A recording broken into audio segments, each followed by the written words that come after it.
Hey everyone, tonight we're drifting back to Old England. Candlelight, damp mornings, and people wearing far too many layers of wool. So get comfortable, maybe pull the blanket a little closer, and let's slowly wander into the life of a very quiet man who lived in a very loud and dangerous time. A man named Sir Thomas More. He was born in London in 1478, which was, as you might imagine, not the cleanest place in the world. London at that time smelled like smoke, horses, river water, and things people preferred not to talk about. The streets were narrow, houses leaned toward each other like tired old men, and everyone threw things out of windows that we would definitely not throw out of windows today. Thomas grew up in a respectable household. His father was a judge, which meant young Thomas spent a lot of time around law, serious conversations, and probably very long dinners, where adults talked about land, disputes while children tried not to fall asleep into their soup. He was a quiet child. He liked reading, studying, and thinking. Not exactly the type of child who would become famous, executed, and later declared a saint. But history is full of surprises like that. As a boy, he was sent to work in the household of a powerful man, which was normal at the time. This man was John Morton, a cardinal and important political figure. Morton quickly noticed that Thomas was unusually intelligent, polite, and thoughtful, the kind of boy who listened more than he spoke, which even then was a rare and powerful skill. Morton reportedly told guests at dinner that this quiet boy would grow into a marvellous man, which is a lot of pressure to put on a teenager who probably just wanted to read books and walk in gardens. Thomas later went to Oxford, where he studied Latin, Greek, logic, and philosophy. Oxford at the time was cold, drafty, and full of students arguing about religion and Aristotle, while eating bread that could probably be used as building material. But Thomas loved learning. He especially loved humanist ideas, the belief that education, kindness, and reason could make the world better, which, unfortunately for him, was a very optimistic idea in a century full of kings who solved problems by chopping people's heads off. After university, Thomas briefly considered becoming a monk. And honestly, you can almost imagine him there, walking slowly through quiet stone halls, reading by candlelight, living a peaceful life of prayer and books. He even lived near a monastery for a while, wearing simple clothes and spending long hours in silence. But in the end, he decided not to become a monk. Instead, he became a lawyer, which is slightly less peaceful, but still involves a lot of reading and sitting indoors. So it probably felt familiar. He married, had children, and built a household that was surprisingly warm and intellectual for the time. He educated his daughters the same as his sons, which was very unusual in the 1500 Sekunde Evensoffen. Didn't bother educating women very much. But Thomas More believed everyone should learn. Evenings in his house were quiet and scholarly. The family read books together, studied languages, discussed ideas, and sometimes performed little plays. It sounded less like a medieval household and more like a very polite book club. And for a while, his life was peaceful. He worked as a lawyer, wrote books, raised his family, and slowly became known as one of the smartest and most honest men in England. Unfortunately, being smart and honest is sometimes the worst possible career move when you live near kings. And not just any king, but that part of the story we'll drift into next. Hey, let's gently continue. So, where we left Thomas, life was calm, thoughtful, and pleasantly uneventful. Books, family, quiet evenings. The sort of life that doesn't usually end in execution. But history, as it often does, had other plans. Because, of course, sooner or later, he caught the attention of a king. And not just any king. But Henry Arthurman was often remembered as charming, intelligent, and just a little bit dramatic when things didn't go his way. Which, unfortunately, was quite often. At the beginning, Henry was actually a rather impressive figure. He was tall, athletic, loved music, wrote poetry, and enjoyed intellectual conversation. You could almost imagine him sitting comfortably in Thomas More's home, discussing philosophy over dinner, and then casually deciding to change the entire religious structure of a country the next morning, because, naturally, he would. Thomas and Henry got along well at first. The king admired Thomas's intelligence, his wit, and his honesty, and Thomas, being polite and thoughtful, did what many people do around powerful rulers. He tried to be useful, careful, and quietly helpful. Soon, Thomas was drawn deeper into royal service. He became a trusted advisor, then a member of the King's Council, and eventually something even more significant.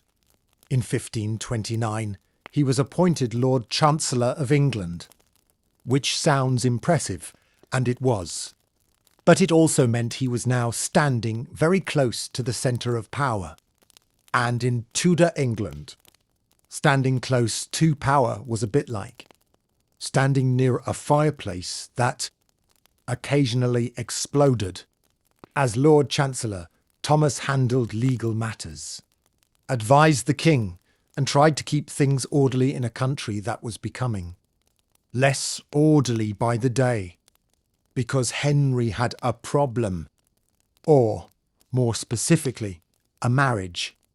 He was married to Catherine of Aragon, and after many years, he decided he no longer wanted to be. Now, in modern times, that might involve a quiet legal process and some awkward conversations. But in the 1500s, it involved theology, politics, and eventually breaking away from the authority of the Pope.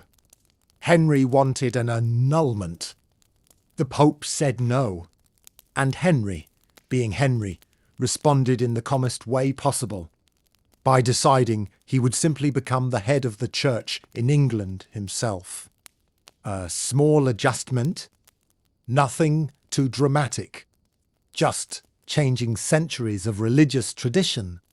Now, Thomas More found himself in a very delicate position. On one hand, he was loyal to the king. On the other hand, he was deeply committed to his faith and the authority of the church. And unfortunately, those two things were slowly drifting apart. Thomas didn't shout or protest loudly. That wasn't his way. Instead, he did something much quieter and, in some ways, much more dangerous. He remained silent, which sounds harmless, but in a royal court where everyone was expected to agree loudly and enthusiastically, silence could feel suspiciously like disagreement. And Henry, despite his many talents, was not especially fond of disagreement, especially the quiet kind. So while the court grew louder, full of arguments, declarations, and shifting loyalties, Thomas More became quieter. He continued his duties. He remained polite, He avoided direct conflict, but inside, he was slowly stepping away from the path the king was taking. It was a careful, thoughtful withdrawal, the kind that rarely goes unnoticed. And as we gently move forward, we'll see how silence, in the wrong place at the wrong time, can become louder than any words. By the early 1530s, England was changing in quiet but very serious ways. Laws were being rewritten, oaths were being created, and people were being asked to agree to things that, only a few years earlier, would have sounded completely impossible. At the centre of all this was still the King, Henry VIII, who had now married Anne Boleyn after separating from Catherine of Aragon. But the marriage itself was only part of the story. The larger change was that Henry had declared himself supreme head of the Church of England. This meant that religious authority in England no longer came from the Pope in Rome, but from the King himself. It was a huge shift, though in daily life many ordinary people still woke up, baked bread, fed chickens, and worried more about the weather than about church politics. But for people like Sir Thomas More, this change was impossible to ignore. Thomas had already resigned from his position as Lord Chancellor in 1532, quietly stepping away from power. He claimed poor health, which was a polite and safe way of saying, "I would rather not be involved in what is happening." It was a careful move, and for a short time, it worked. He returned to a quieter life. He spent time with his family, read books, wrote letters, and walked in his garden. Visitors described his home as peaceful, full of conversation, learning, and gentle humour. He was known to joke with his children, discuss philosophy at dinner, and keep a household that felt more like a small school than a politician's home. But England was becoming a place where quiet disagreement could be very dangerous. In 1534, a new law was passed, the Act of Supremacy. People in important positions were required to take an oath recognising Henry as the head of the church and accepting the legitimacy of his marriage to Anne Boleyn. Most people took the oath, some happily, some nervously, some probably while sweating quite a lot. Thomas More did something very simple. He refused. He didn't give speeches. He didn't write angry letters. He didn't try to start a rebellion. He simply refused to swear the oath, calmly, quietly, politely. He believed that if he said nothing against the king, and only refused to swear something he did not believe, he could remain loyal without betraying his conscience. It was a very logical idea. Unfortunately, logic does not always work very well in royal politics. To Henry and his advisers, Thomas's silence looked dangerous, because Thomas More was respected, educated, and known as an honest man. If he refused the oath, others might start thinking they could refuse too, and that was something the king could not allow. So, in April 1534, Thomas More was arrested and taken to the Tower of London. The Tower was not just a prison. It was a cold stone reminder that kings did not like being told no. And this very quiet, thoughtful man, who loved books, gardens, and family dinners, would now spend many months inside its walls. When Sir Thomas More arrived at the Tower of London, it was not with shouting or resistance. There was no dramatic scene, no last-minute escape, no raised voice. Just a calm man, stepping into a place that had quietly ended many lives before his. The tower, despite its name, was not a single tower, but a collection of stone buildings, walls, narrow corridors, and cold rooms. It sat beside the River Thames, watching the slow movement of water as if nothing unusual ever happened there. Which, of course, was not entirely true. Thomas was given a cell that was simple, dim, and made of heavy stone. The walls held the cold even in warmer months, and the small window allowed in only a careful amount of light. It was not the worst place one could be kept, but it was certainly not comfortable. Then again, comfort was no longer the goal. At first, his imprisonment was not especially harsh. He was allowed some books, writing materials, and occasional visits, which, in a place like the Tower, was almost generous. Naturally, they hoped he might change his mind. Days passed slowly. Thomas developed a quiet routine. He prayed, read, wrote letters, and spent long hours thinking. He had always been a thoughtful man, but now thinking was almost all he had. And, interestingly, he did not seem angry. He joked with the guards. He wrote gentle, even playful letters to his family. In one sense, he behaved less like a prisoner and more like a man on a very quiet, slightly uncomfortable retreat. Of course, it was a retreat where the exit was somewhat uncertain. His daughter, Margaret, visited him when she could. Their conversations were calm but deeply emotional in a very restrained, almost careful way. They spoke about faith, family, and conscience, not loudly, not dramatically, but with a quiet understanding of what might come. Thomas encouraged her to remain strong, to trust in her beliefs, and to live wisely. It was less like a farewell, and more like a continuation of the conversations they had always shared at home. Meanwhile, outside the Tower, England continued to adjust itself to its new reality. Under Henry VIII, oaths were taken, laws were enforced. People adapted, as people usually do.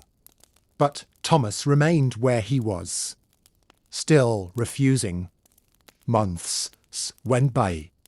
Summer came, bringing slightly warmer air into the stone corridors.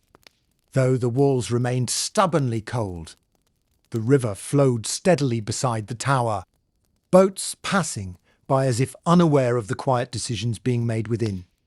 Officials visited Thomas from time to time, gently at first, then with more pressure. They asked him to take the oath. They explained, persuaded, and occasionally reminded him of the consequences. And Thomas listened. He always listened. But he did not agree, which, as it turned out, was a very difficult kind of answer for the authorities to accept. Silence could be ignored for a while, but not forever. And so, as the months passed, patience both his and theirs began to wear thin. All right. Let's continue slowly and return to the quiet stone rooms of the Tower of London, where Sir Thomas More was now settling into a strange new routine. By this point, prison life had become almost ordinary for him. Not comfortable, of course, but predictable. And humans can become used to almost anything if the days move slowly enough and the world becomes small enough. Thomas woke early, as he always had. The light came softly through the small window, never very bright, never very warm. Morning in the Tower was quiet, just footsteps in corridors, distant voices. The sound of doors opening and closing somewhere far away in the stone maze. He spent a lot of time writing letters, especially to his daughter Margaret. These letters were calm, thoughtful, and sometimes surprisingly humorous. He joked about his small room, his lack of good food, and the fact that he had plenty of time to think but very little to think about that could actually change his situation. He told Margaret to remain cheerful, to care for the family, and to remember that a clear conscience was more comfortable than a soft bed, which is a very philosophical way of saying that he would rather stay in prison than say something he did not believe. Meanwhile, outside the Tower, the government of Henry VIII was becoming less patient. Officials continued to visit Thomas, asking him again and again to take the oath. They explained that he did not need to speak publicly, did not need to argue, did not need to cause trouble. He only needed to sign his name and agree. It would have been very easy. And that was exactly the problem. Thomas believed that saying something he did not believe, even quietly, even just on paper, would be wrong. So he continued to refuse, politely and calmly, like a man declining a second serving of dinner rather than a man refusing the King of England. Months passed. Winter slowly turned toward spring. The river outside the Tower continued flowing. Completely uninterested in politics, kings, or prisoners. Boats passed, people worked. Markets opened, bread was baked. And London continued its noisy, crowded life. Inside the Tower, Thomas's world remained small, stone walls, a wooden table, letters, prayer, and long quiet thoughts. But the longer he stayed silent, the more dangerous that silence became, because silence can sometimes sound very loud to people in power. And eventually, the government decided that silence was not enough anymore. They would need something more official. And that is where the trial begins, which we will slowly walk into next. All right, let's continue, slowly and gently, as our story moves toward one of its most important moments. By 1535, the government of Henry VIII had waited long enough. Sir Thomas More had been in the Tower of London for more than a year, and he still refused to take the oath, recognising the king as head of the church. Silence was no longer acceptable, so the authorities decided to put him on trial. Trials in Tudor England were not always what we would call fair today, especially when the king already had a very clear idea of what result he wanted. Still, everything was done in an official way. Judges, lawyers, witnesses, and a courtroom full of observers. Thomas was brought from the Tower to Westminster Hall, a large stone building used for important trials. He was dressed simply, thinner than before, but calm and polite as always. People who saw him noticed that he did not look angry or frightened. He looked like a teacher arriving to give a lecture he had already prepared in his mind. The charge against him was treason, not because he had tried to start a rebellion, not because he had attacked the king, but because he had refused to accept the king's religious authority. In Tudor England, that was enough. During the trial, Thomas spoke carefully and calmly. He argued that he had never spoken against the king. He had never encouraged others to refuse the oath. He had simply remained silent. And in law, he argued, silence could not be considered treason. It was a very logical argument. Unfortunately, logic again found itself in a room where politics was more powerful than logic. One key witness claimed that Thomas had spoken privately against the king's authority. Thomas denied this calmly, saying the man was mistaken or lying. But in a trial like this, the outcome was already slowly moving in one direction. The judges listened. The lawyers spoke. The crowd watched. And Thomas stood quietly, answering questions, explaining his position, and refusing to say anything he did not believe. At the end of the trial, he was found guilty of treason. The punishment for treason at that time was very severe. But the king, perhaps remembering that Thomas had once been his friend and adviser, changed the sentence to execution by beheading, which, in the strange logic of Tudor England, was considered a more merciful end. When Thomas heard the sentence, he did not shout or collapse. He simply accepted it calmly. He even joked with the officials, saying he hoped they would help him safely onto the scaffold, and that he would take care of coming down himself. It was a very Thomas More kind of joke. Quiet, polite, and just a little bit dark. And now, as we slowly move forward, we are approaching the final days of this very quiet man, in a very loud and dangerous world.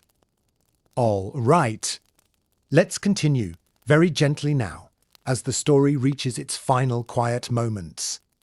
After the trial, Sir Thomas More returned once again to the familiar stone rooms of the Tower of London. But this time everything felt slightly different. The waiting was no longer uncertain. It had come. Defined. He knew what was coming. And yet, those final days were not filled with panic or despair. Instead, they passed in much the same way as before, quietly, thoughtfully, almost peacefully. Thomas continued to pray, to write, and to reflect. The world outside moved as it always had, and inside the tower, he remained steady. Visitors came less often now. Conversations were shorter, more careful. There is a certain stillness that settles in when everyone understands what is approaching, even if no one says it directly. On the morning of July 6th, 1535, Thomas was awakened early. The light that entered his small window was soft and pale, the kind of light that does not rush. He dressed simply, as he always had, and prepared himself without hurry. There was no dramatic last moment, no sudden change of heart. He was ready. Guards arrived to escort him from his cell as they walked through the stone corridors. Their footsteps echoed gently against the walls. It was a path others had taken before, and one that would be remembered long after. As he stepped outside, the air was fresh. The river nearby moved quietly, completely indifferent to human concerns, kings or courts. Boats drifted slowly, and the sky remained calm, as if it were just another ordinary morning. Thomas walked steadily, without resistance. Those who saw him noticed his calm expression. Not fearless, perhaps, but Xinglam who had already made his decision long ago, and was simply following it to its end. When he reached the scaffold, he paused briefly. There were officials, guards, and a small crowd. Nothing overwhelming, nothing chaotic. Even this moment was strangely restrained, almost formal, as if everyone was participating in something that had already been decided far in advance. Thomas spoke a few final words. He declared himself the king's good servant, but God's first. It was a simple statement, clear and quiet, like everything else he had done. And then, with a touch of gentle humour that had never quite left him, he asked the executioner to help him safely onto the scaffold, adding that he could manage the rest himself. Even here, at the very end, he remained himself, calm, thoughtful, slightly ironic. And then the moment passed, not with noise, but with stillness. And as we slowly drift forward, we'll reflect on what remained after that quiet ending, and how a man who spoke so little could be remembered for so long. After the execution, life in England did what life always does. IT continued. Markets opened, bells rang. Ships moved along the Thames, and people worried about bread, rent, weather, and illness. History often feels dramatic when we look back at it, but for most people living at the time, it was just another week, another season, another year. But even though the world moved on, Thomas More's story did not disappear. People remembered him, not loudly at first, and not publicly, because speaking too warmly about someone executed for treason was not always a safe career choice.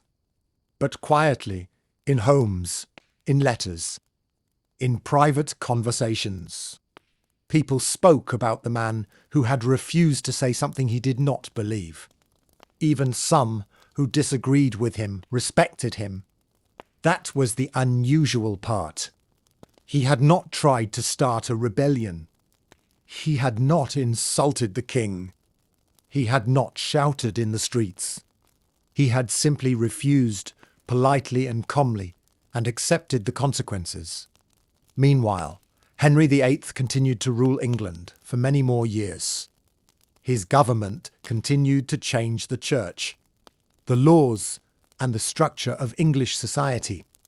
Monasteries were closed, lands were redistributed, and England slowly became a different country than the one Thomas More had grown up in. Time moved forward, as it always does. Years passed, then decades, then centuries, and slowly Thomas More's reputation changed. Instead of being remembered as a traitor, he began to be remembered as a man of conscience, someone who chose belief over safety, silence over false agreement, and principle over comfort. In 1935, nearly 400 years after his death, the Catholic Church officially declared him a saint, which is a very long time to wait for people to agree that you were probably right about something. Today, he is remembered as a scholar, a lawyer, a writer, a father, a friend, and a man who lived in a dangerous time and tried to remain honest in it. But perhaps the most interesting thing about his story is not the trial, the prison, or even the execution. It is the silence. In a world full of powerful people, loud arguments, and dangerous decisions, one quiet man simply said nothing, and that silence was louder than anything he could have said. And as we slowly come toward the end of this story, we can leave him where he probably would have been happiest, not in a courtroom, not in a prison, not in a palace, but at home with his family, reading a book by candlelight, while the noisy world continued outside. All right, let's settle in one last time and let this story come to a quiet rest. By now, the life of Sir Thomas More feels less like a dramatic tale and more like something softer, almost like a long, thoughtful walk that slowly reached its natural end. If we step back and look at it gently, nothing he did was especially loud. He didn't lead armies. He didn't shout in crowds. He didn't try to change the world in some grand, dramatic way. He simply lived. Carefully. He studied. He worked. He raised his family. He read books, wrote letters, and shared quiet evenings filled with conversation and learning. And when the world around him began to shift in ways he could not agree with, he didn't fight it with noise. He stepped back, which, as it turns out, is sometimes the hardest thing to do. In the presence of power, especially the kind held by Henry VIII, most people adjusted themselves. They agreed, adapted, and moved along with the current. Not because they were weak, but because survival often requires a certain flexibility. Thomas chose something different. Not loudly, not dramatically, used quietly, and that quiet choice carried him from a warm household to a cold tower, and finally to a still and silent morning that we've already visited together. But now, instead of focusing on the end, we can let our thoughts drift somewhere softer. Imagine his home again. A wooden table, books carefully placed in small stacks, candlelight flickering against the walls, his children reading, discussing, occasionally laughing. A calm evening, far removed from courts, kings, and difficult decisions. Outside, the streets of London continue their usual rhythm, footsteps, distant voices, the occasional passing cart. Nothing extraordinary, just life moving forward. Inside, everything feels steady. And perhaps that is the best way to remember him. Not as a man standing before judges, not as a prisoner in a stone room, but as a father, a thinker, and a quiet presence in a noisy world. So as you begin to relax a little more, maybe letting your thoughts slow down, you can leave this story here, not at the moment of ending, but in that peaceful space before everything changed. Or quiet room, soft light, a page turning slowly, and a man who chose silence and stayed with it. And now there's nothing more to follow, nothing more to decide. Just rest. After the death of Sir Thomas More, England did not suddenly become quiet or peaceful. History rarely changes direction in a single moment. Instead, things kept moving in the same slow, complicated way they always do. Henry VIII continued his rule, continued making decisions, continued changing England's religious and political structure. Monasteries were dissolved, lands were taken and redistributed, and the relationship between church and crown was permanently altered. These changes affected thousands of people, monks, farmers, nobles, merchants, all adjusting their lives to a new England that looked similar on the surface but felt very different underneath. But Thomas More's story quietly travelled through time in a different way. His letters were saved. His books were read.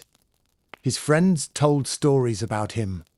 His daughter Margaret carefully preserved many of his writings, making sure that people would remember not just how he died, but how he lived.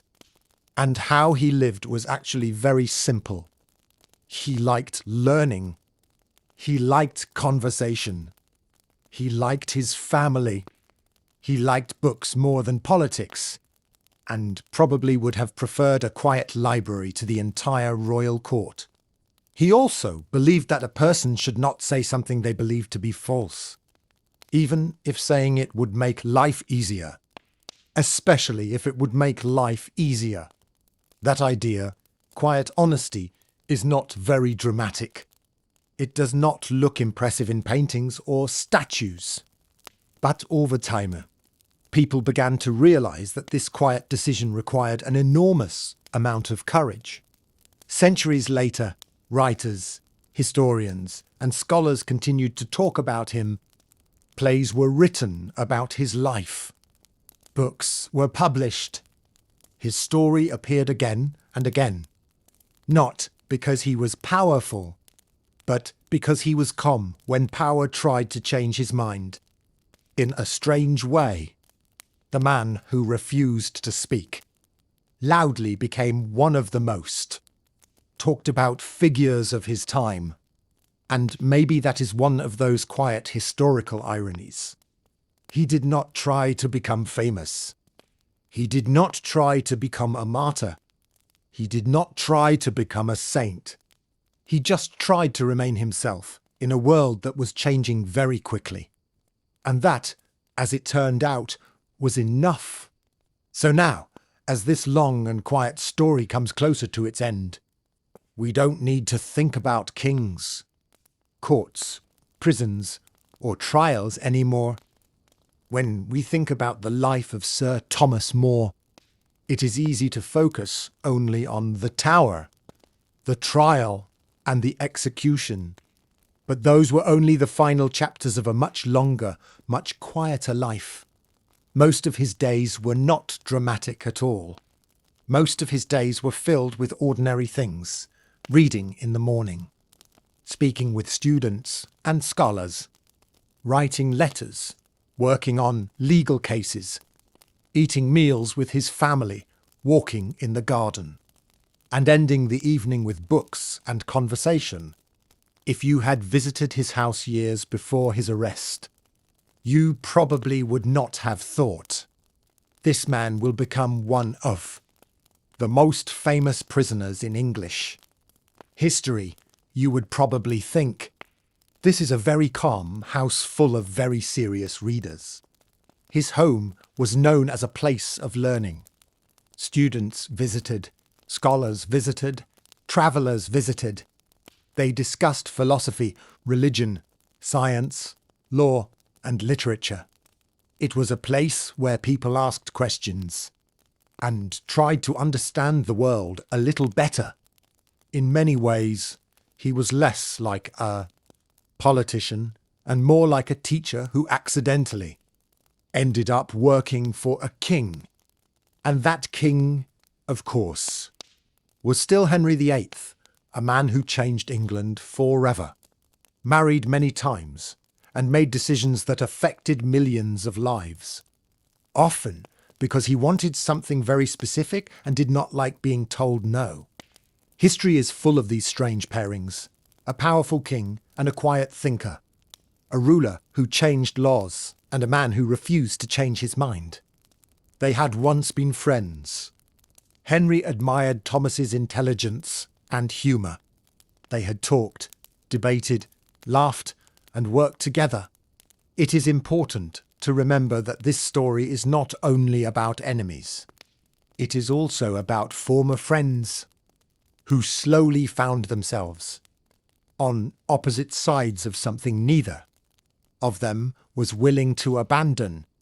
And that makes the story quieter and sadder than a simple story about good and bad people, because Thomas did not hate the king, and the king, at least at one time, had respected Thomas greatly.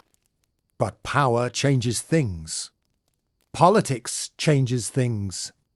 Fear changes things. And slowly, quietly, the distance between the king and the scholar became impossible to cross.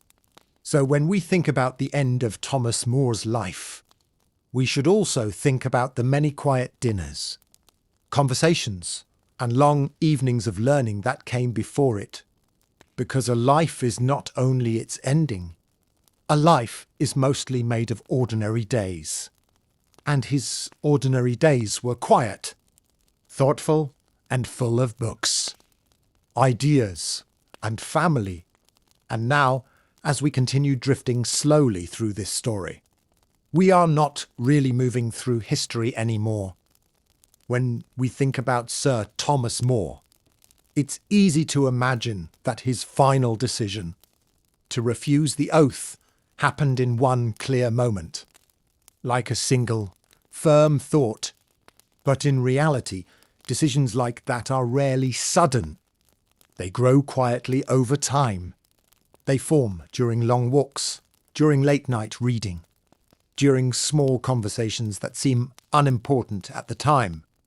They take shape in habits, in beliefs, in the way a person sees the world day after day. By the time Thomas was asked to take the oath, his answer was already there, built slowly, piece by piece, over many years of thinking, learning, and living. And perhaps that's why he seemed so calm, because he was not deciding in that moment. He had already decided long before. Meanwhile, the world around him, shaped by Henry VIII, moved much faster. Decisions were made quickly, often under pressure, often with immediate consequences. Laws changed, Expectations shifted, and people had to adapt almost overnight. It was a world of urgency. Thomas lived at a different pace. A slower pacey. A thoughtful pace. And when those two ways of living met, the fast-moving world of power and the slow, steady world of personal belief, something had to give. In this case, it was Thomas who gave everything, except his conscience, which is a quiet kind of resistance. Not loud, not dramatic, just steady. And maybe that's why his story feels different from so many others. There are no battles here, no great speeches, no sudden turns. Just a man who stayed consistent, even when consistency became dangerous. And if we drift even further into that thought, we can see something else. Most people in his position would have adjusted, not because they were weak, but because life is complicated, and survival often requires compromise. Thomas understood that. He simply chose something else, and he chose it gently, without anger, without noise, which makes the whole story feel softer, even at the end. So now, as we let the story settle completely, there's no need to think about outcomes anymore. No need to think about kings, courts, or decisions. Just a quiet understanding that one man lived in a certain way, and stayed that way all the way to the end. And sometimes that's the simplest story of all. All right, let's drift just a little further, nice and slow, as the story settles into something even quieter. After everything that happened to Sir Thomas More, the world did not pause. It didn't take a moment of silence. It didn't stop to reflect. It simply kept going. And in a way, that's one of the strangest parts of history. While one life can feel so full, so meaningful, so carefully lived, the larger world continues almost unchanged. The markets still open. The bells still ring. The river still flows past the walls of the Tower of London, as it had long before Thomas arrived, and long after he was gone. People in London continued their daily routines. Bakers woke early to prepare bread. Merchants arranged goods on wooden stalls. Children played in narrow streets. And somewhere, in quiet corners, people still read books and shared ideas, just as Thomas had done. Meanwhile, the legacy of Henry VIII continued to unfold. His decisions reshaped England in lasting ways. Churches changed, traditions shifted, and the structure of power slowly settled into a new form. But even large changes, over time, begin to feel ordinary. That's how history works. What once felt shocking becomes normal. What once felt dangerous becomes accepted. And what once felt loud slowly fades into something quieter. And in that quiet, certain stories remain. Thomas More's story is one of those. Not because it was the loudest, but because it was the calmest. He didn't try to stop the world from changing. He didn't try to force others to agree with him. He simply stayed still while everything else moved. And sometimes that stillness is what people remember. If we imagine the years passing slowly, like turning pages one by one, we can almost see how his story drifted through time, carried in books, in conversations, in quiet reflections. Not rushed, not forced, just remembered. And maybe that's the most peaceful way for any story to continue. Not as noise, but as something soft. Set lingers. So now, as everything becomes still, we don't need to follow history any further. We can simply sit with it. Quiet, a steady choice, and a world that kept turning. just as it always does. If we imagine the life of Sir Thomas More not as a series of political events, but as a series of quiet evenings, it begins to feel very different. History books often talk about laws, kings, and trials. But most of a person's life is not made of those things. Most of life is made of evenings. Evenings at home. Evenings with family. Evenings reading, writing, talking, or simply sitting quietly while the day comes to an end. Thomas More loved books. He loved learning. He loved long conversations about ideas, religion, philosophy, and the strange ways people try to build perfect societies. In fact, he once wrote a famous book called Utopia, where he described an imaginary island where society was organised in a very orderly and peaceful way, naturally, like most perfect societies imagined by humans. It was a little strange and probably would not have worked very well in real life. But the idea behind it was gentle. He believed the world could be better. Not perfect, but better. More fair, more thoughtful, more reasonable. And that tells us something important about him. He was not an angry man. He was not a violent man. He was not even a particularly dramatic man. He was a thinker. Meanwhile, far away in royal palaces, Henry VIII continued living a very different kind of life, full of decisions. Marriages, arguments, celebrations, disappointments, and constant worries about power and legacy. Kings rarely had quiet evenings. There were always advisors, messengers, documents, problems, and plans. Even during feasts and celebrations, politics never really stopped. Every conversation could be important. Every friendship could become dangerous. Every decision could change the future of a country. Compared to that world, Thomas More's quiet study, filled with books and candlelight, must have felt like a different universe. And maybe that is the real contrast in this story. Not just king versus advisor, not power versus religion, but noise versus quiet, the loud world of power and the quiet world of thought. And in the end, the loud world usually wins in the short term. But the quiet world often lasts longer, because people continue reading books long after kings are gone. People continue telling stories long after laws change. People continue thinking long after decisions are forgotten.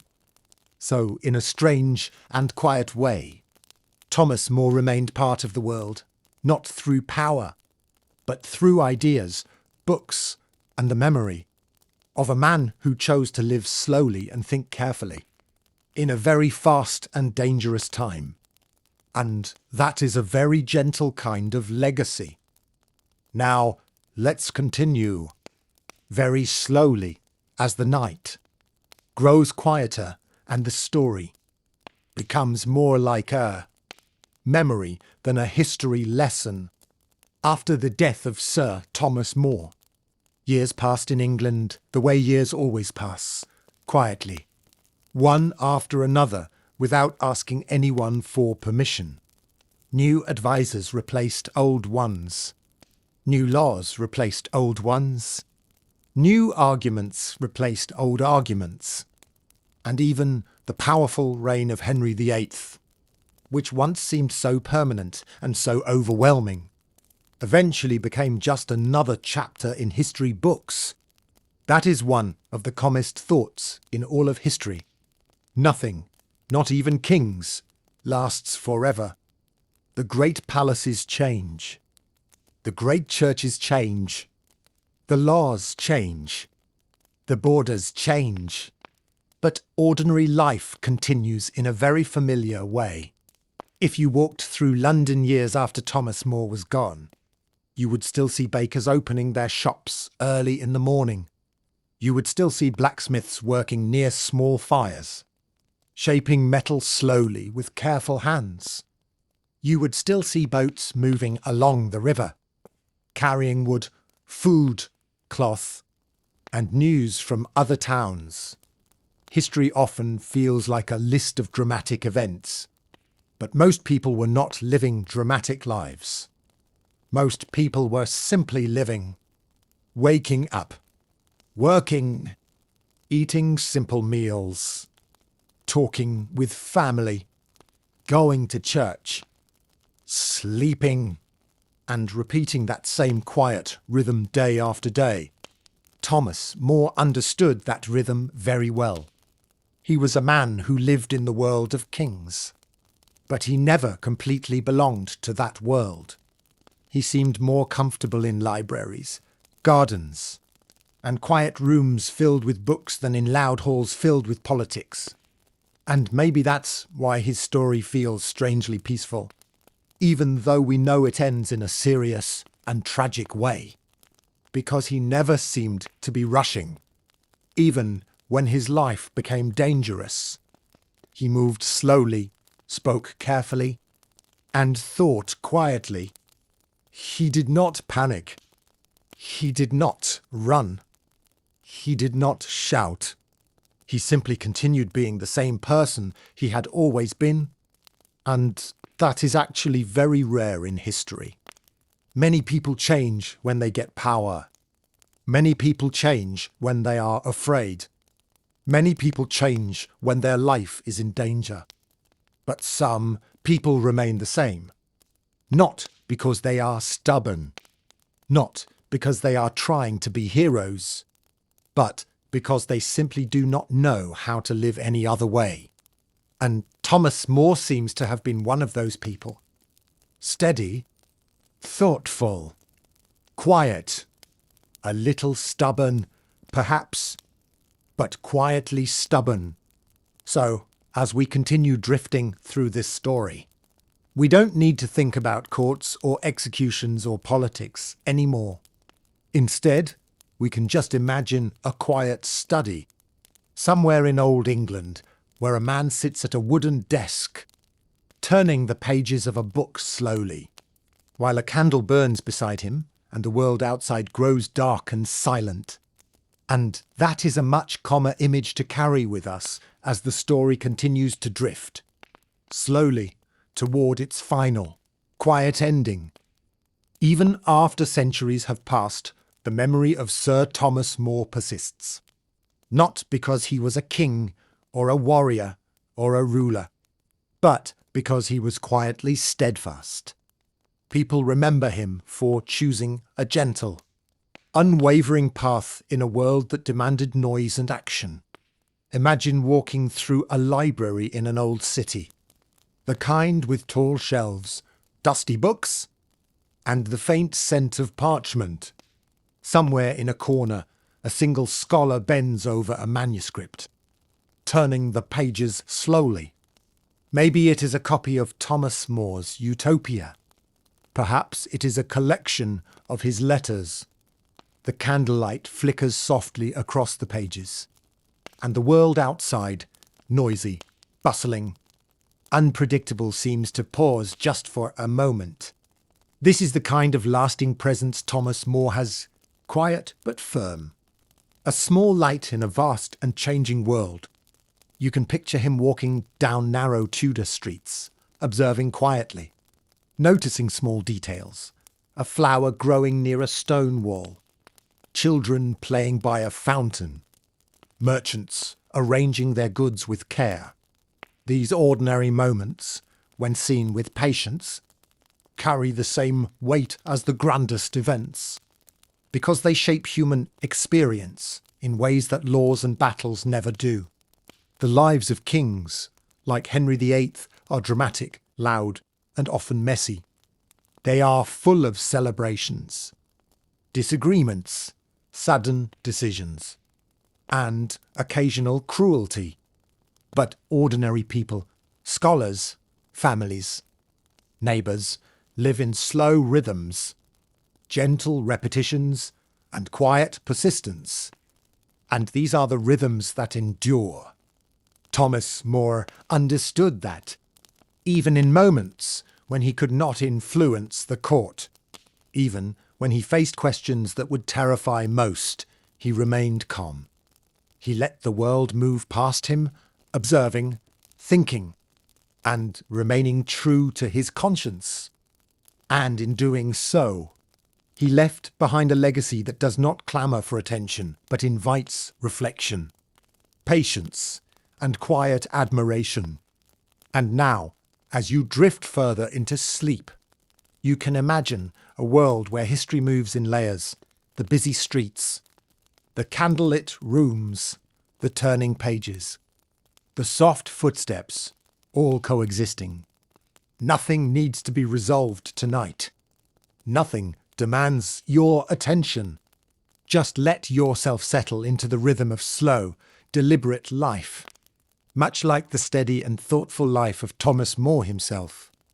Imagine the candle dimming, the streets outside growing still, the pages of a manuscript resting, the quiet weight of time passing gently, and allow your thoughts to soften, slowing to the gentle pace of memory itself. Let the night take over. Let the quiet become your companion. And let this story, this gentle history, fold into your dreams, soft and unhurried. Even centuries later, the presence of Sir Thomas More is felt not in grand monuments or sprawling estates, but in the soft echo of everyday life. It is in the way a scholar handles a manuscript, turning each page carefully, mindful of the words within. It is in the quiet conversations that linger after dinner, where ideas are shared slowly, and no one feels the need to speak louder than necessary. Think of a long, quiet corridor in a medieval house, where candlelight dances on timber walls. Each room holds traces of its former occupants, a quill left in a jar, a book open on a desk, a chair angled slightly away from the table as if someone has just stepped out. These small details are the true markers of human life, more enduring than laws or titles. Thomas More's life is remembered in these subtle ways, in letters carefully preserved by his daughter Margaret, in students who wrote down his lessons, in scholars who studied his work centuries later. Each small act of remembrance is like a ripple across still water, gentle and unhurried, moving slowly outward through time. Even the world of kings and courts, loud, busy, and sometimes cruel, fades into the background when seen from this quiet perspective.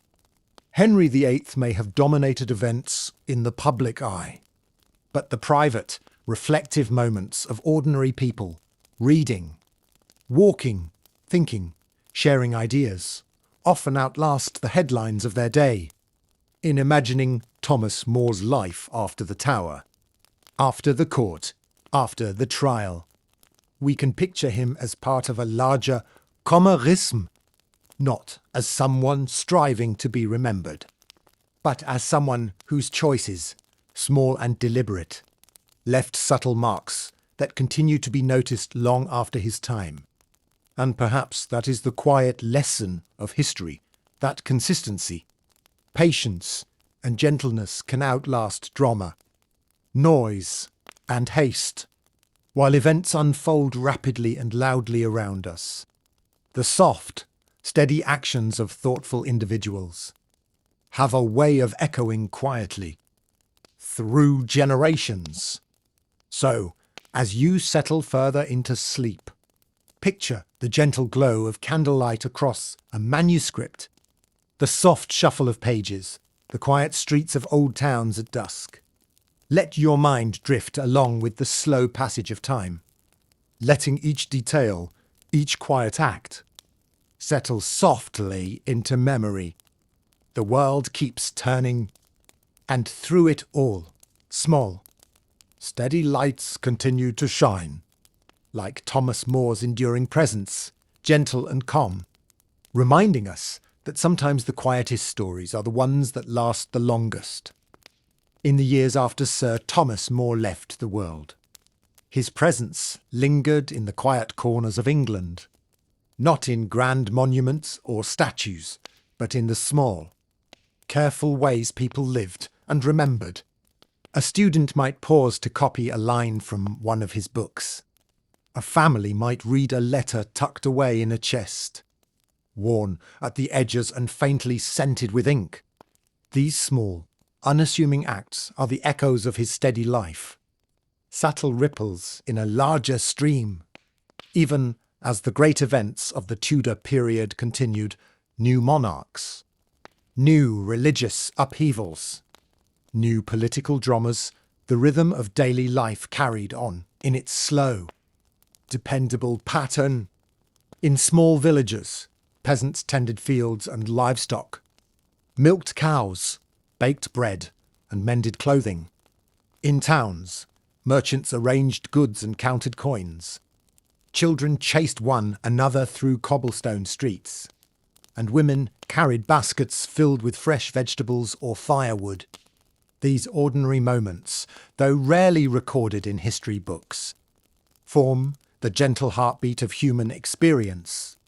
Thomas More's life and the quiet consistency of his choices serves as a reminder of this rhythm. Even when powerful figures reshaped the world around him, he moved at his own pace. He taught, he wrote, he thought, he lived deliberately and calmly, and in doing so, he left a legacy that does not shout, but whispers, the kind of quiet guidance that drifts through time like a soft breeze. History is often imagined as a series of loud events, battles, proclamations, marriages, betrayals. But the majority of life, then as now, is lived in the quiet moments, in shared meals, in long walks, in the careful turning of pages. In Cisenza, Thomas More ahead of his time. He understood that significance is not always measured by noise or attention, but by steady presence and fidelity to one's principles.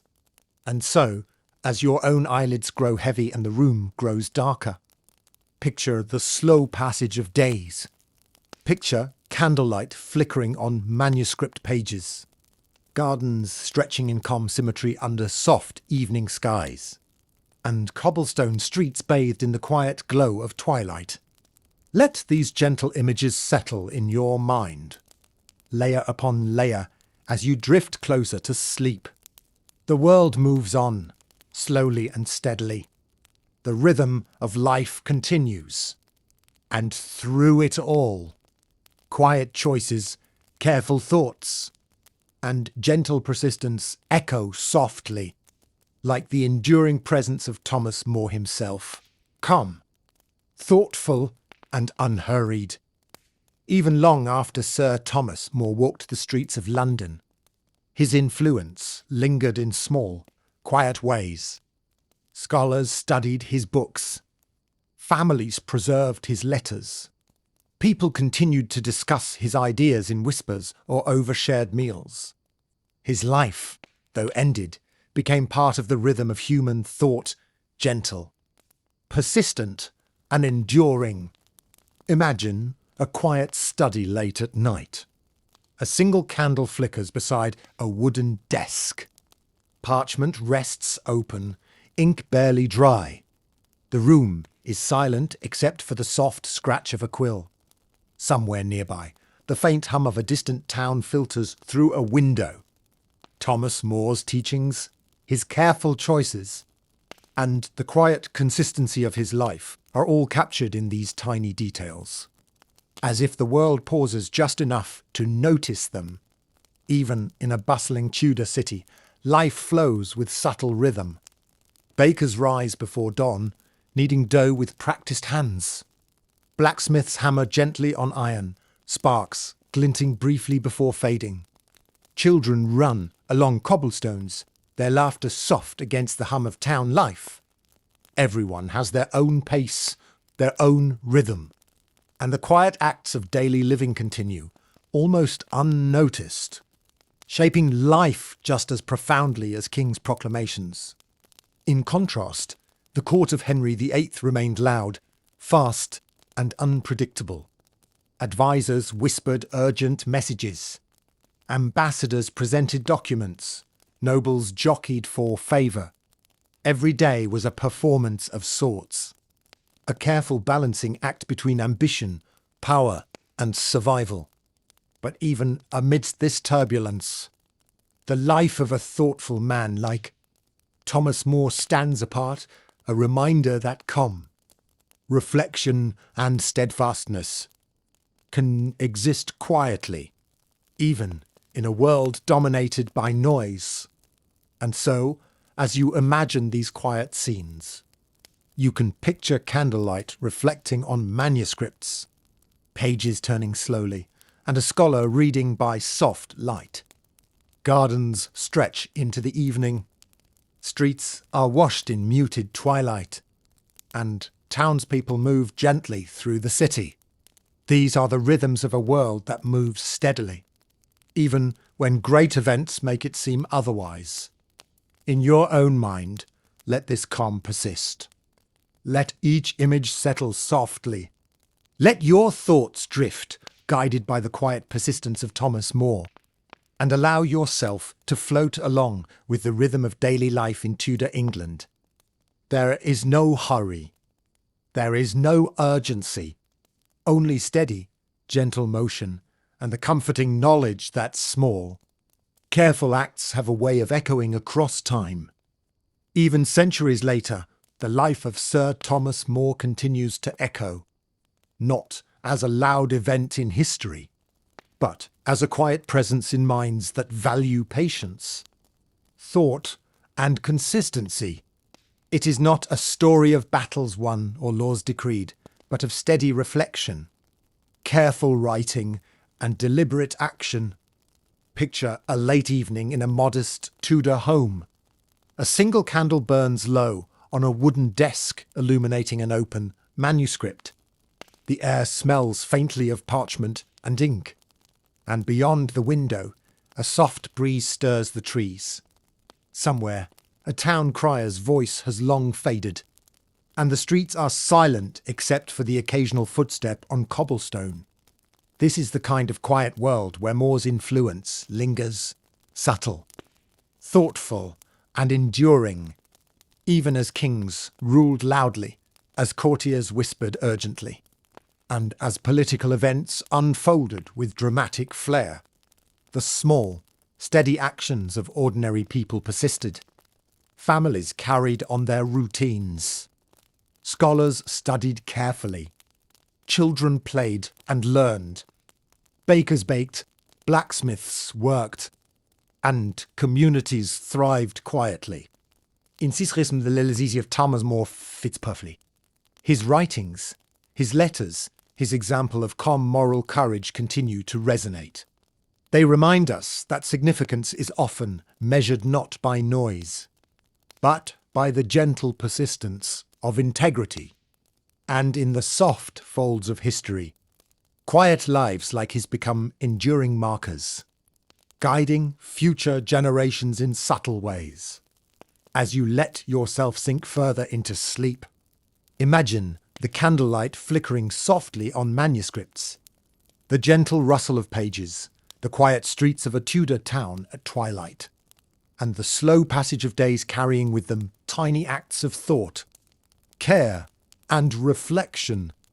Everything moves gently, deliberately, quietly, like the lasting echo of a life lived with conscience and calm. Let your mind drift along with this rhythm. The world is steady. The candle burns low. The manuscripts rest. And time continues its slow, reassuring pace. And as your eyes grow heavier, allow the calm persistence of Thomas More's quiet life to settle into your dreams, soft and unhurried, guiding you toward deep, restful sleep. Long after Sir Thomas More lived, the rhythm of life continued in England, calm and steady. People went about their days quietly, tending to their tasks with a gentle consistency. Bakers kneaded dough as sunlight spilled into their shops. Blacksmiths hammered quietly at their forges, sparks rising softly into the air and fading without a trace. Children ran along cobblestone streets, laughing softly, their play filling the air with a gentle energy that never demanded attention. And through it all, Thomas More's influence lingered. Not loudly, not dramatically, but quietly, like a small candle illuminating a dark corner. Enough for someone to see, enough to guide thought, enough to remind people of a steady way of being. Scholars read his letters, families preserved his manuscripts, and students copied his teachings carefully.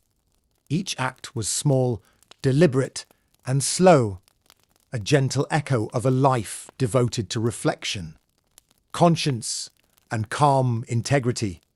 Even the tumultuous court of Henry VIII continued to hum in the background, loud and relentless. Yet, in contrast, the life of thoughtful people persisted quietly, shaping the world in subtle ways. Ordinary acts, studying, teaching, walking slowly through a garden, reading by candlelight, carried significance beyond the noise of politics and ambition. Imagine a quiet Tudor street as night falls. Windows glow softly with candlelight, casting gentle reflections on the cobblestones. A scholar pauses in the doorway of a small shop, adjusting a manuscript in his hands. A child's laughter fades as they run home for supper. The wind moves softly through the trees, and the world slows down. Every small movement, every tiny action, is part of the rhythm of life that endures beyond the attention of kings and the excitement of events. As you allow your mind to follow this gentle rhythm, imagine yourself walking slowly through this world. Candlelight flickers. Manuscripts rest on tables. Streets are quiet, and gardens stretch calmly into the night. Let your thoughts drift along with these small, deliberate movements. Let the quiet echo of Thomas More's life, steady and thoughtful, wash over you. You do not need to hurry. You do not need to remember every detail. Just let the calm of these moments settle around you. Let your mind drift like a manuscript left open on a wooden desk, letting the words, the images, and the quiet wisdom of history flow slowly into dreams. The world moves gently. Time passes softly, and your thoughts, too, can rest. Let's continue letting the story drift even more softly, like the last whispers of the day melting into night. In the quiet hours, long after Sir Thomas More walked through London streets, life moved unsteady. The rhythm of daily existence, simple, deliberate, and calm, continued without interruption. Bakers finished their work as the sun began to rise. Blacksmiths adjusted their tools for the day, and children chased each other through empty streets, laughing softly. These ordinary motions, so easily overlooked, are the true heartbeat of a community. They persist quietly, shaping life in subtle, enduring ways. Thomas More's influence was present in these rhythms, though it was quiet. Scholars copied his words, families preserved letters, and students carried lessons across generations. His legacy was not in grandeur or power, but in careful thought, consistent action, and moral integrity. It is the kind of legacy that does not shout or demand attention. Instead, it persists gently, like a candle flame flickering in a dark room. Small but unshakable, even as the tumult of the court of Henry VIII continued in the background, filled with whispers, proclamations, and hurried movements. The quiet world of ordinary people carried on. Life is rarely the loud events that dominate history books. Most of it is lived in small acts, preparing food, mending clothes, tending gardens, reading by candlelight. It is in these moments that the echo of a thoughtful life, like that of Thomas More, is most deeply felt. Imagine yourself walking slowly through a Tudor street at twilight. Windows glow softly with candlelight, casting gentle reflections on cobblestones. A scholar pauses, reading a letter carefully. A gentle breeze rustles the trees in a nearby garden. Life is calm, deliberate, and unhurried. The quiet moments, the slow rhythm of human activity, carry a peaceful weight, comforting and reassuring. Now let's continue, very gently, as this long story slowly settles like dust in an old library, where time seems to move more slowly than anywhere else. Long after the life of Sir Thomas More had passed into history, the world did what it always does. It continued, quietly, steadily, without asking permission from anyone. The streets of London filled and emptied each day. Markets opened in the morning and closed in the evening. Bells rang from church towers, marking time for people who were too busy living to think much about history at all. And this is something very important to remember about the past. Most people did not know they were living in history. They were just living their lives. A woman baking bread did not think about kings. A farmer walking behind a plough did not think about politics. A child running through a muddy street did not think about laws or oaths or royal marriages. They thought about dinner, about the weather, about whether the candle would last the night, and in a strange way that makes the past feel much closer to us, because people then were not so different from people now. They worried about small things. They laughed at small jokes. They got tired in the evenings, and they slept when the world became dark and quiet. Meanwhile, the memory of Thomas More slowly turned into something softer than a political story. He became a symbol of a certain kind of person, a quiet thinker, a careful speaker, a man who did not rush to agree or rush to fight, but instead stood still and thought very carefully before he acted. And over time even the loud and calm-completed reign of Henry VIII became just another chapter in long history books, sitting quietly on library shelves, waiting for someone to open them hundreds of years later. That is what time does. It smooths everything. Arguments become paragraphs. Wars become chapters. Kings become portraits in books. And people like Thomas More become quiet stories told late at night, in calm voice of people who are slowly falling zep. So now, as this story continues to drift toward its end, imagine a very quiet night in old London. The streets are empty. The river moves slowly in the dark.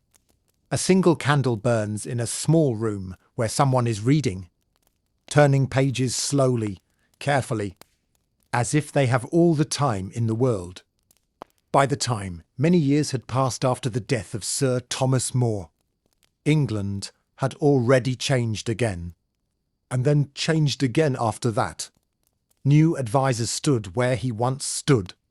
New laws replaced old ones. New generations grew up who had never seen him, never heard his voice, never walked the same streets at the same time. And yet, somehow, he was not completely gone.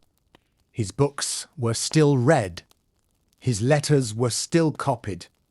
His story was still told quietly, especially in careful circles, where people spoke softly and chose their words with great care. This is one of the strange things about history. Some people are very loud when they are alive, but disappear when they are gone. Others live quietly, speak carefully, and yet their voices travel much farther through time. Thomas More was one of the quiet ones. If you could walk through London many years later, you might find a small room where a young student sits at a wooden desk, reading by candlelight. The room is cold, and the candle flame moves gently every time a draught slips under the door.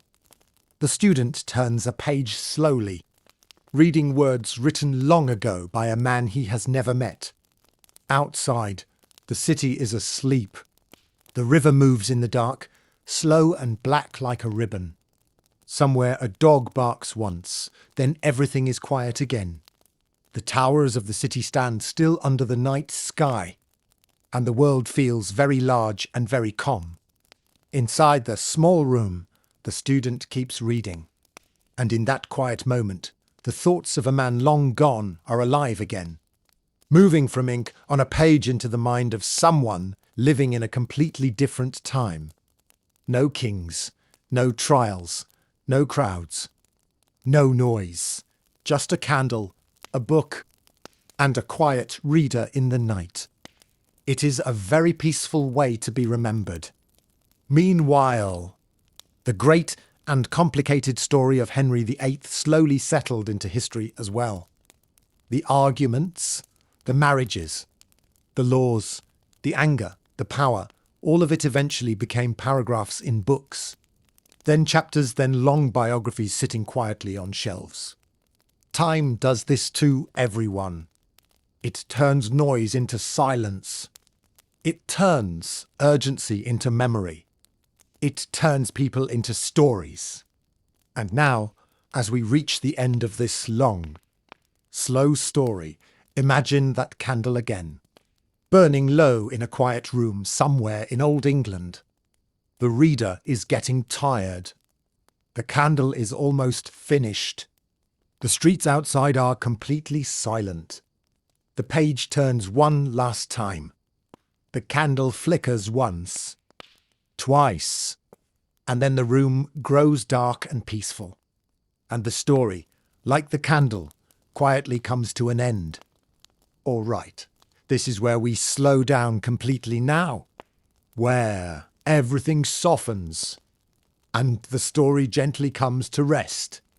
We've spent a long, quiet time with the life of Sir Thomas More, walking slowly through his days, sitting with him in candlelit rooms, listening to the soft turning of pages, and watching the world move around.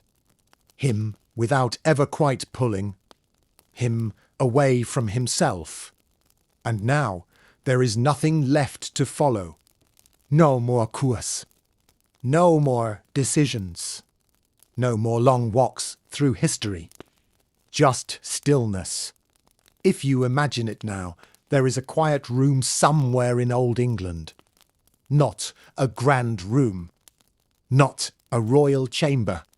Just a simple place with wooden walls, a table, and a single candle that has almost finished its work. The book on the table is closed. The chair is empty. The air is calm. Outside, the world continues, just as it always has. The river moves slowly in the dark. The wind brushes gently against the walls. Somewhere far away, or door closes or a footstep fades into silence. But here, in this room, everything is still, and that stillness feels complete. The life of a king, like Henry VIII, once filled great halls with noise, voices, decisions, celebrations, arguments, constant motion. It was a life that never seemed to slow down. But in the end, even that became quiet, because everything becomes quiet, eventually. The difference is how a life feels when we remember it, some lives even memory. Others, like Thomas More's, calm, measured, soft. He did not try to be remembered. He did not try to shape history. He simply lived in a way that felt right to him, and stayed with it all the way to the end. And that kind of life leaves behind a very gentle kind of silence. Not empty, but peaceful. So now there is nothing more to add. No final lesson. No dramatic ending. No sudden conclusion. Just a quiet understanding that a man once lived, thought carefully, spoke gently, and then, like all of us one day, rested. And now you can do the same. Let your thoughts slow down. Let the images fade. Let the story drift away.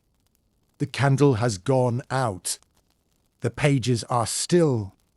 The night is quiet. And there is nothing left to hold on to. Just rest and sleep.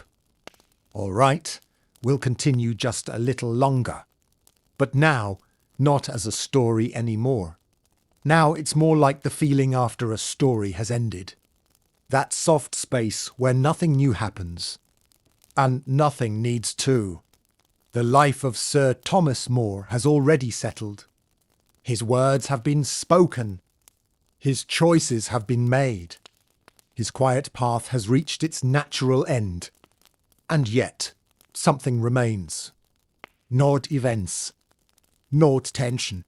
Not even memory in the usual sense. Just a feeling. A calm, steady kind of presence.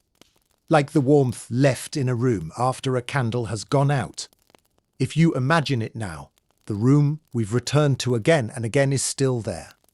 The wooden table hasn't moved. The closed book hasn't been opened again. The chair remains empty. Dust might gather slowly over time.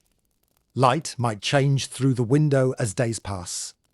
But nothing disturbs the stillness in any meaningful way. And that's perfectly all right.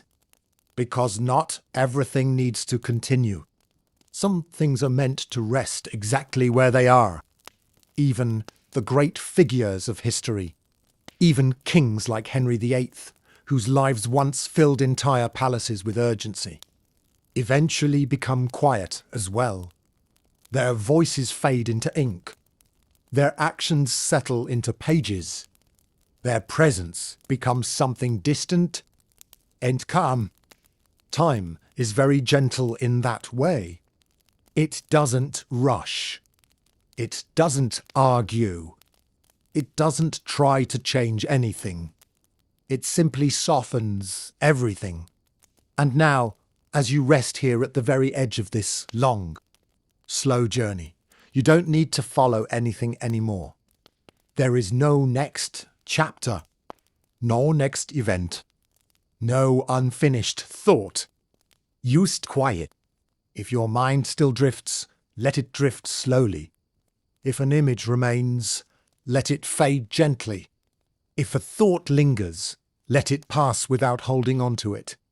The story has already done what it needed to do. It has slowed everything down. And now you can let go of it completely.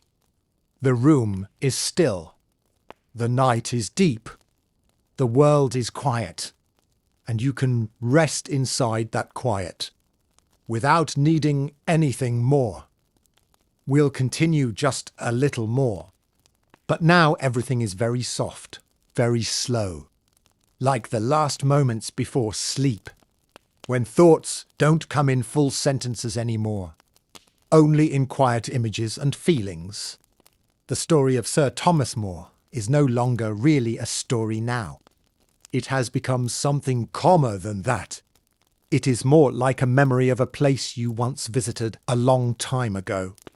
You don't remember every street or every building, but you remember the feeling of walking there slowly, without hurry. That is what this story has become.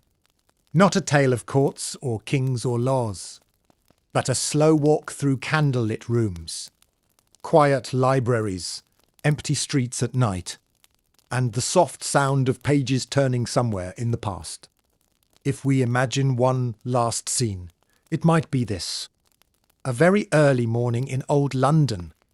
The sky is pale and quiet, not fully light yet. The streets are almost empty.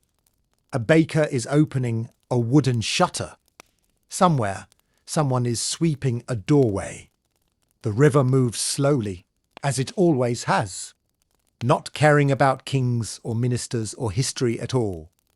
The world is beginning another day, just as it did hundreds of years ago, and just as it will tomorrow.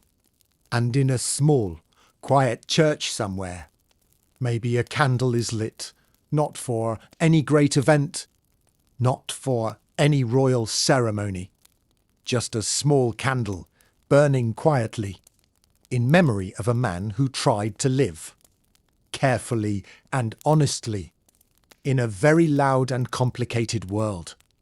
Not a perfect man, not a powerful king, just a thoughtful man who stood still when everything around him was moving too fast. Even the world of Henry VIII, all the noise, the decisions, the marriages, the arguments feels very far away now. Like thunder you heard once a long time ago that has already faded into silence. Time has a way of doing that.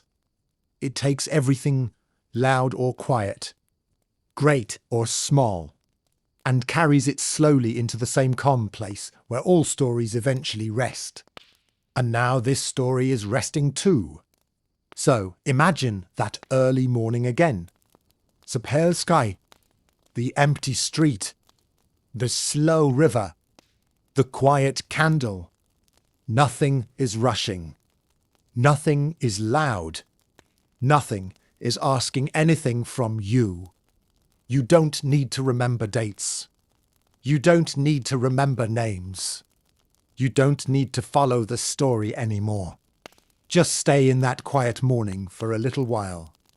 The city is waking up slowly. The light is getting softer and brighter at the same time. Footsteps are still far away. The river keeps moving, slow and steady.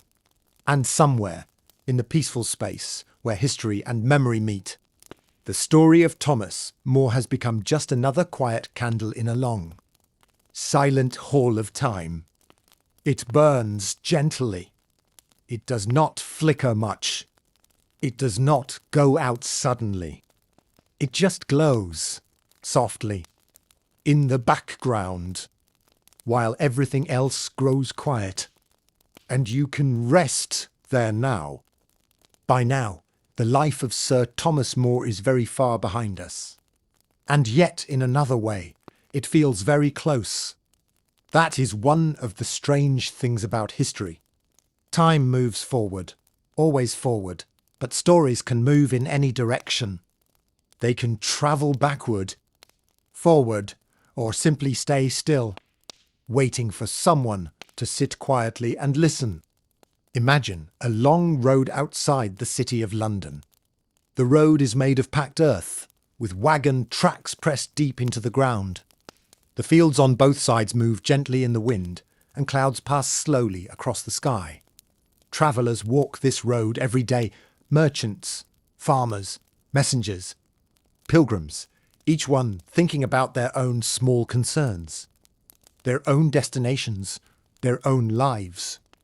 None of them are thinking about history, but they are living inside it.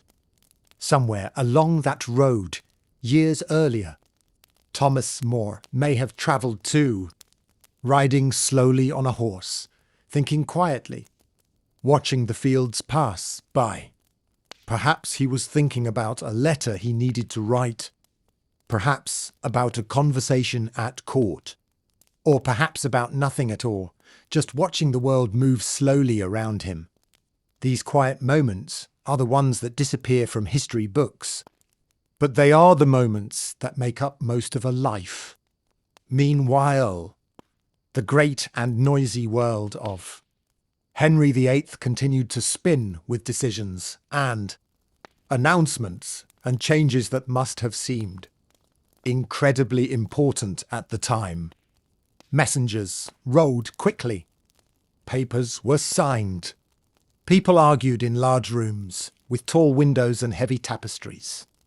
But if you step far enough away from all of that, if you move far down that quiet country road and look back toward the city from a distant hill, all of that noise disappears. The city becomes small. The towers become tiny shapes. The river becomes a thin silver line. And everything looks peaceful again. Time does this to everything. Distance does this to everything. What once felt loud becomes quiet. What once felt urgent becomes slow. What once felt enormous becomes small.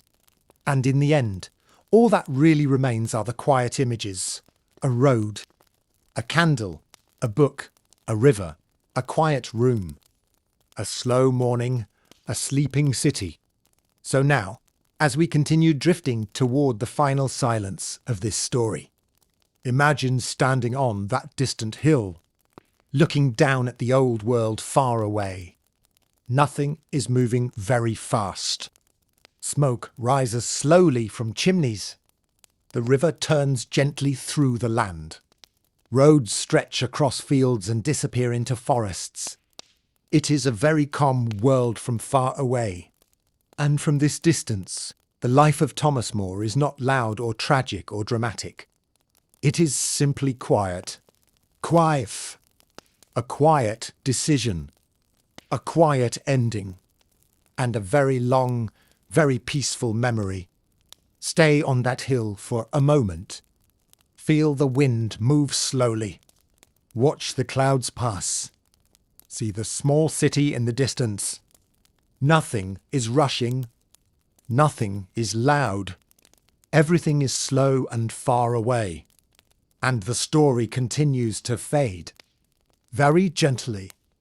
Into silence. Now we continue. Just a little more. As everything becomes softer than before. Like the final light at the end of a very long day. At this point, the story of Sir Thomas More is no longer something we are following. It is something we are leaving behind. Gently, carefully. The way you close a book without making a sound.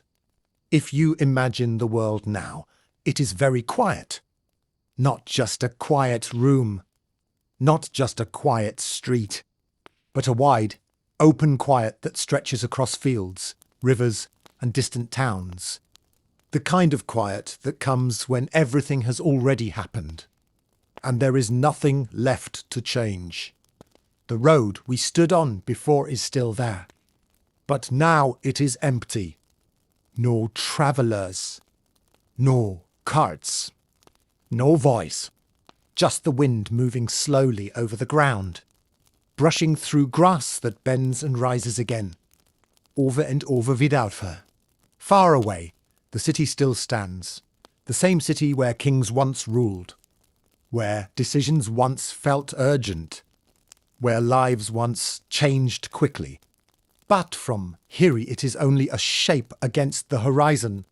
The life of Henry VIII, once so full of motion and sound, now feels distant, like something remembered only faintly, without sharp edges, without noise.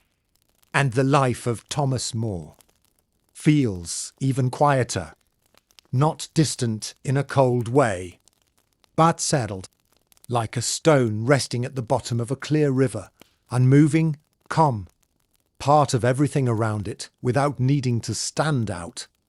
This is what time does, in the end. It does not erase everything. It does not rush anything away. It simply lowers the volume, slowly, until all that remains is a soft presence, barely noticeable, but still there. If you imagine one final scene, it might be this. A wide field under a fading sky. The light is almost gone, but not completely. There is still a soft glow along the horizon, a gentle line between day and night. The air is cool. The world feels still, but not empty. Just resting. No one is speaking. No one is moving quickly. Nothing is being decided. Everything has already found its place. And in that place, the story of Thomas More rests too. Not as something heavy, not as something dramatic, but as something complete. So now there is nothing left to follow. The field grows darker. The sky softens. The last light fades. Slowly, gently, without resistance. And as it fades, the story fades with it. No ending sound. No Finalwort. Just quiet. Now we reach the very end. The place where the story is no longer really a story, but just a quiet space where thoughts slow down and everything becomes still. We have walked a long way through the world of Sir Thomas More, through halls of government, quiet studies, narrow London streets, rivers at night, and long country roads. But now there are no more places to visit. We have reached the point where history fades into silence, and silence becomes rest. Imagine now not a city, not a room, not even a road, just a wide, open landscape at night. The sky is dark blue, full of slow, quiet stars. The land is still. No voices, no footsteps, no doors closing, no pages turning. Just the feeling of a world that has finally gone to sleep. This is where all stories eventually go. Even the loud world of Henry VIII, once filled with decisions and arguments and movement, has gone quiet here. The palaces are dark. The court is empty. The voices are gone. Everything that once felt urgent is now very far away, like a dream you barely remember in the morning. And Thomas More, who lived a quieter life than most men in loud places, seems to fit very naturally into this silence. His story does not end with noise. It does not echo. It does not demand attention. It simply becomes still, like a book that has been read many times and then placed gently back on a shelf. Not forgotten, not lost, just resting. If you imagine that book now, it is closed, covered in soft dust, sitting among many other books. Outside the window, night stretches across fields and rivers and towns. Inside, nothing moves. The book does not need to be opened again tonight. Tonight is for resting.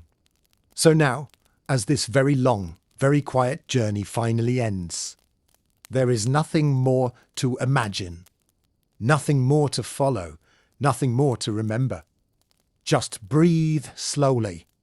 Let your thoughts move like a slow river. Let the story disappear behind you. The roads are empty. The city is asleep. The candle is out. The book is closed. The night is wide and quiet. And somewhere, far away in the long halls of history, the quiet life of Thomas More rests peacefully among thousands of other quiet lives. All of them finished, all of them calm, all of them part of the same slow, endless story of time. There is nothing more to add. So now, the story is over, and you can sleep. Even though the story has already ended, we can sit a little longer in the quiet that comes after the ending. Sometimes, the quiet after a story is the most peaceful part of all. Long after the time of Sir Thomas More, long after the reign of Henry VIII, long after the towers of Tudor London were new and the roads were busy with horses and carts, the world continued to turn in the same slow, patient way it always has. Morning followed night. Summer followed winter. Children grew up and became old. Old houses were repaired. then replaced, then forgotten. History, when you look at it very closely, seems full of loud moments, trials, executions, coronations, wars, proclamations. But when you step back very far, history becomes very quiet. It becomes fields and rivers and people walking home at sunset. It becomes candles being lit and candles being blown out. It becomes pages turning and doors closing and footsteps fading down long hallways. And that is where we are now, not inside the loud moments, but far away from them, where everything has softened and slowed and become calm. Imagine, again, a small room somewhere in England, many, many years after Thomas More lived. The room is simple. A wooden chair, a small table, a window with soft light coming through it. On the table is a book, not new, not perfectly clean, but carefully kept. Someone opens that book slowly and begins to read. They are not in a hurry. They are not studying for anything. They are just reading quietly, while the world outside moves slowly through another ordinary day. And in that quiet reading, the voice of a man who lived hundreds of years earlier speaks again, not loudly, not dramatically, just quietly, through words written long ago in ink that has faded slightly over time. This is a very peaceful kind of immortality. Not statue, not grand monuments, not loud celebrations. Just someone, somewhere, reading your words in a quiet room while the afternoon light moves slowly across the floor. If you think about it, that might be one of the calmest ways to be remembered. Outside that quiet room, the world continues as it always does. Clouds move, rivers flow, people worry about small things and forget big things. Markets open and close. Bells ring and then fall silent again. Nothing stays loud forever. Nothing stays urgent forever. Everything slowly becomes quiet. And now this story too has become quiet. So imagine that reader closing the book gently. They place it back on the table. They blow out the candle. They leave the room. The door closes softly, and the room is empty again. The book rests. The dust settles. The light fades. And history, once more, becomes silent, even after the door has closed, after the candle has gone out, after the book has been placed back on the table. The world continues turning in its slow and patient way. It always has always will. Long after Sir Thomas More lived his quiet and careful life, long after the powerful and restless reign of Henry VIII had ended, the same rivers still flowed through England. The same winds moved across the same hills. And the same sun rose every morning over fields and towns and silent roads. History often feels like a series of loud moments. But in truth, most of time is very quiet. It is a farmer walking slowly behind a horse. It is a woman sewing near a window. It is a child watching rain fall into a muddy street. It is a man reading by candlelight until he becomes too tired to continue. These are the real moments that fill the past. Not the grand speeches or the dramatic trials, but the small, quiet hours that pass almost unnoticed while life moves forward one day at a time. Imagine now a small village many years after Thomas More's time. The houses are simple, with wooden beams and thatched roofs. Smoke rises slowly from chimneys into the cool morning air. A dog walks across the road with no hurry at all. Somewhere, a bell rings once, then everything becomes quiet again. No one in the village is thinking about kings or ministers or laws from long ago. They are thinking about bread, about weather, about work, about rest. And yet, without knowing it, they are walking on the same earth, under the same sky, as all the people who came before them. That is the strange and peaceful thing about time.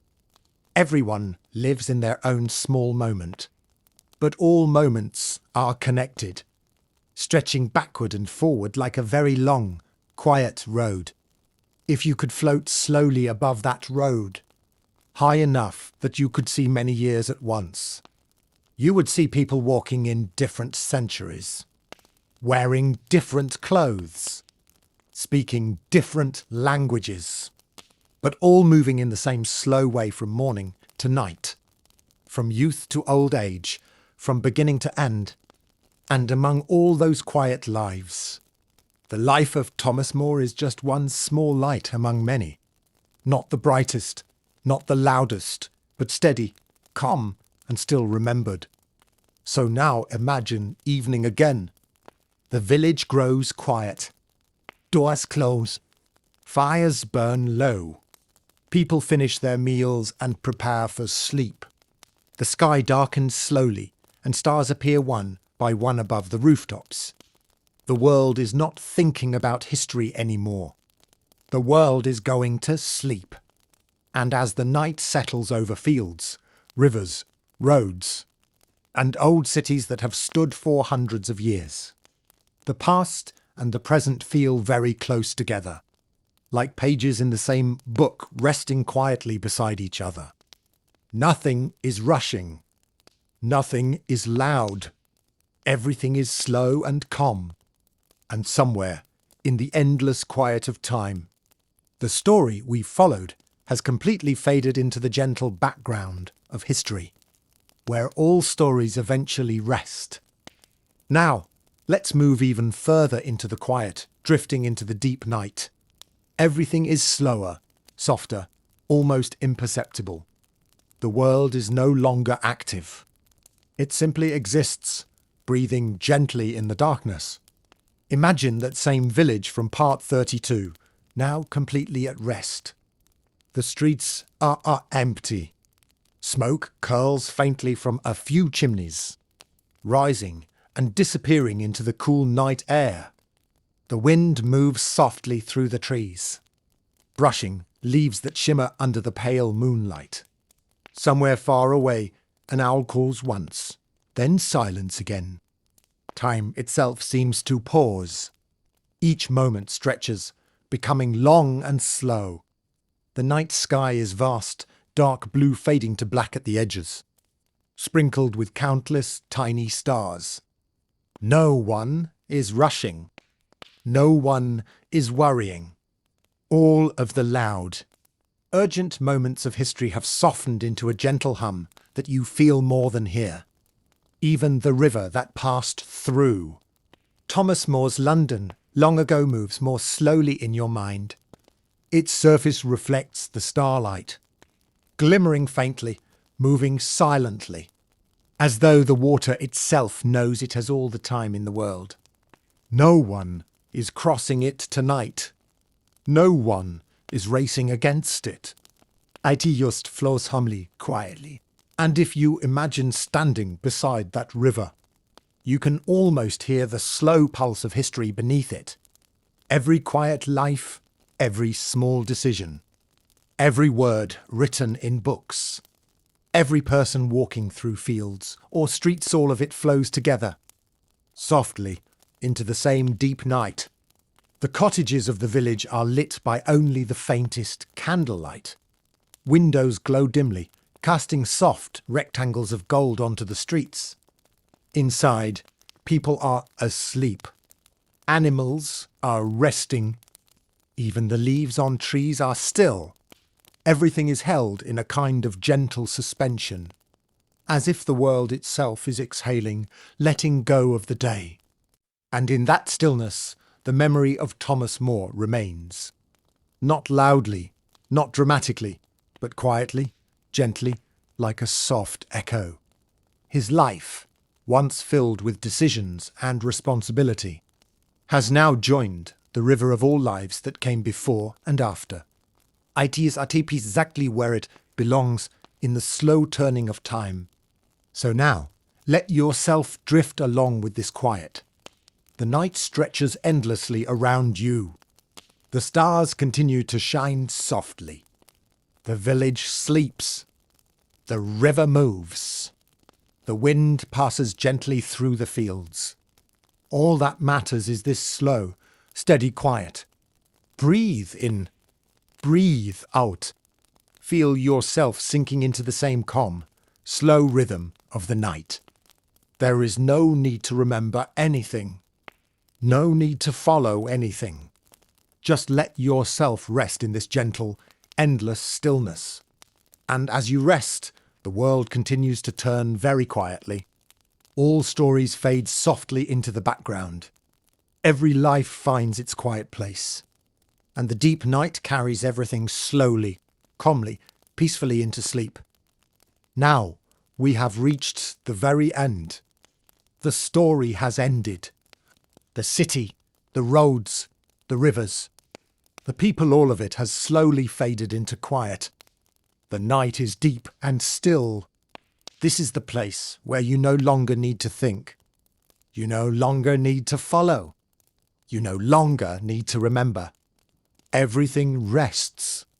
Imagine yourself standing on a gentle hill, overlooking the quietest version of the world. Fields stretch endlessly into the distance, dotted with tiny cottages whose chimneys release soft curls of smoke. A river moves slowly through the land, reflecting the faint stars above. Its surface smooth and unbroken. Even the wind is soft now, brushing gently over grass and leaves without a sound. The life of Sir Thomas More, long ago, is here too, not as a story, not as words, not as history, but as a calm presence, resting quietly among countless other lives. It is at a peace as all things eventually are. Nothing is urgent. Nothing demands attention. Everything is exactly where it should be. You can feel the slow pulse of the world beneath your feet, the rhythm of time itself. It rises and falls like gentle breathing. You are a part of that rhythm now. Your thoughts, your worries, your plans, they can all float away. Let them drift down the river, over the hills, beyond the forests, carried gently into the night. Above you, the stars glow softly. Each one is a quiet reminder of countless lives that have come before and countless lives yet to come. The sky is deep, infinite, and safe. The moon, pale and gentle, spreads light over the fields and the river, touching everything with calm silver. And now, in this vast, quiet space, you can slowly let your eyes close. Feel your body sink into your bed, into your chair, into your blankets. You do not need to move. You do not need to do anything at all. The world, the story, and even history itself will continue to move gently without your attention. Take a long, slow breath in. Hold it for a moment and let it flow out slowly. Another breath in and out. With each exhale, you feel heavier, softer, slower. Your mind grows quiet. Your body grows still. You are safe. You are calm. You are part of this endless, gentle night. The hills, the rivers, the village, the stars, all of it continues to exist quietly, just as it has for centuries. The candle in the cottage burns no more. The book rests, the owl sleeps, and Thomas More's life rests, calm and complete. Let yourself drift along with the night. Feel yourself moving deeper into the quiet. You are floating slowly, carried by gentle waves of peace and rest. Every sound, every thought, every movement fades into nothing. And now you are fully asleep. The world continues, slow and patient, carrying all stories and all lives into the softest, deepest sleep. And in that sleep, there is nothing to do, nothing to remember, nothing to worry about. Only peace, only rest, only the quiet, endless night. Good night.